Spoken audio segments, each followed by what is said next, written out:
our chemistry second chapter and the total physics textbook third chapter, acids, bases and salts. Okay, let me introduce you with some acids. First, please children look at these names. So some acids I am going to. HNO3, nitric acid. H2SO4, sulfuric acid. HCl, hydrochloric acid. And CH3COOH, acetic acid.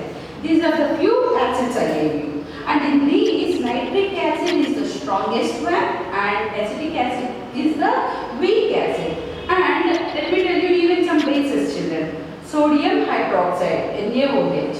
NH4OH, ammonium hydroxide. MgOH twice, magnesium hydroxide. And CaOH twice, calcium hydroxide. So, these are the few acids and bases. Okay, I am telling you acid and base. What is this acid and base?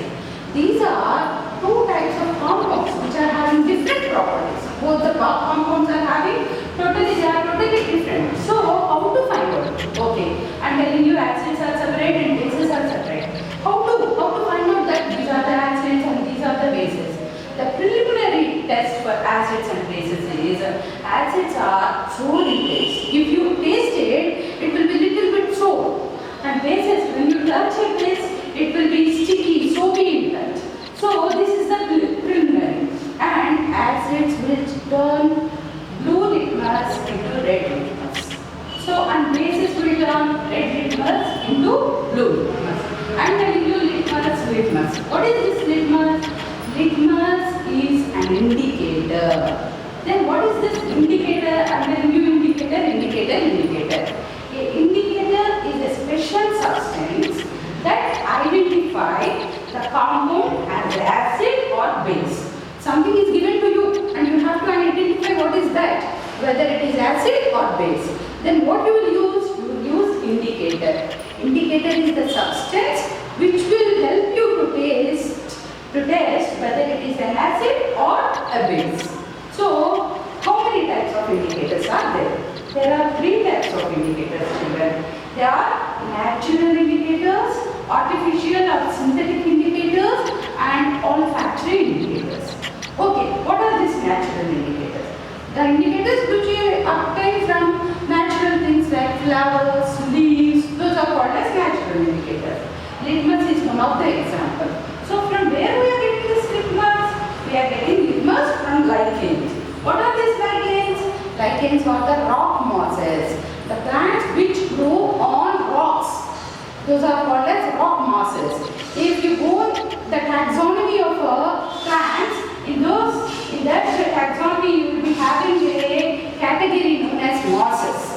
So these lichens, we obtain these lichens from the rock mosses. Okay? And I told you synthetic fibers. What do you mean by synthetic? The substances which are prepared in the laboratory, artificial, they are called as synthetic materials. How many, for example, methyl orange indicator is there and phenolphthalein indicator is there. Okay, then how methyl orange is saying this is acid and this is base? With what is the indication? Methyl orange will change the acid into red color. When you are putting few drops of methyl orange in acid, the acid will change its color into red. Okay, and how it is going to identify the base?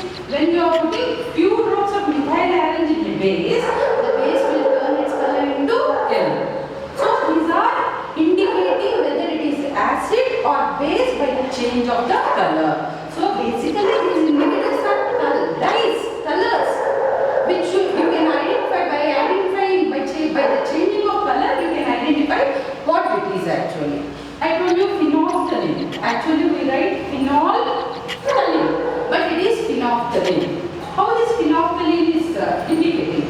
The phenolphthalein will change acids into colorless. When you are putting phenolphthalein, actually phenolphthalein is in pink color. If you put the pink color drops in acid, total acid, whatever the color of the acid may be, nitric acid, it will be light yellow color. That light yellow color will change into colorless. It will become pure white, waterless substance. And phenolphthalein will change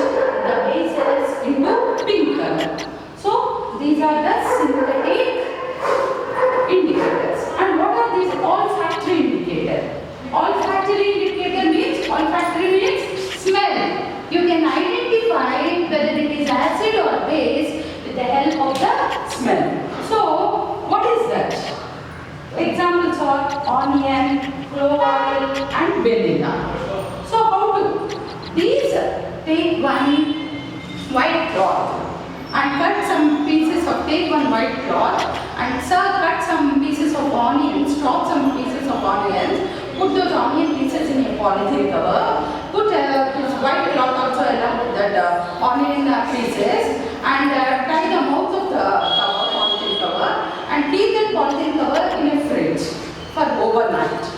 The next day, when you take out that cloth, when you take out that cover from the fridge, and if you take out that cloth, and if you put a drop of acid on that cloth, the smell of the onion remains. There will be no change. But if you put a drop of base on the cloth, and if you just do it like this, then the smell of the onion will go off. That means bases will remove the smells, but not acid. So by observing the smell, you are doing there. So these indicators are called as olfactory indicators. Okay, children. So far we covered some acids. We have gone through some acids and some bases. Actually, what are acids and bases, and what are the basic nature? What is the basic nature of acid and base? I told you that acids are sour in taste, bases are soapy in touch. Acids will change the blue litmus into red litmus, and bases will change the red litmus into blue litmus. And I told you about the indicators also. So how many types of indicators are there? There are three types: natural, artificial or synthetic, and olfactory. Natural, we can get these indicators from the natural substances like leaves, flowers, and all the natural mosses and all. And what is the example? Lichens, litmus, which is obtained from the lichens. And what is synthetic indicator? The indicators which are made in the laboratory are called as synthetic. They are methyl and phenolphthalein. What are olfactory indicators? The indicators which will indicate whether it is acid or base with the help of smell is called as olfactory indicators. Now children, let us go with the properties of the acids. What are the different properties of acids and bases? Let me first tell you what is the first property that we are going to see. Acids, when they react with metals, what will happen? When acid is reacting with a metal, what is going to happen? What are the different metals? You know, iron, Fe, zinc, Zn, Na, sodium. We have so many metals: aluminium, silver, gold. So many metals are there. So when these metals like iron, zinc, sodium, when they react with some acid, what is going to happen? That we are going to see now. So whenever you are writing any chemical equation, you have to write general formula, skeletal formula, and also balanced formula. What is general formula? General formula means we will write in words. See here I wrote it: acid plus metal gives you salt and hydrogen. So just whatever I am going to tell you, whatever the reaction I am going to discuss, I wrote it in words. Acid plus metal gives you salt and hydrogen. What is this skeletal formula? Just without balancing, I am putting the compounds. I am putting the formula of the compounds here. HCl plus zinc gives rise to zinc chloride. This is salt. Zinc chloride is salt. And hydrogen gas. Why I gave upward arrow in here? Because gases are indicated by upward arrow. So what is a balanced formula or balanced equation? So here hydrogens are 2 in this side, but here if you see in the reactant side there is only 1 hydrogen. So I have to make, according to law of conservation of mass, both the sides same number should be there. So to make it same, already we discussed about the balancing of equation in the second chapter, chemical equations and calculation. So I think no need to explain you about the balancing again. So the balanced formula is 2HCl plus zinc gives rise to ZnCl2 plus H2. So this now we are going to see with some lab activity. Children, you know the different steps of lab activity.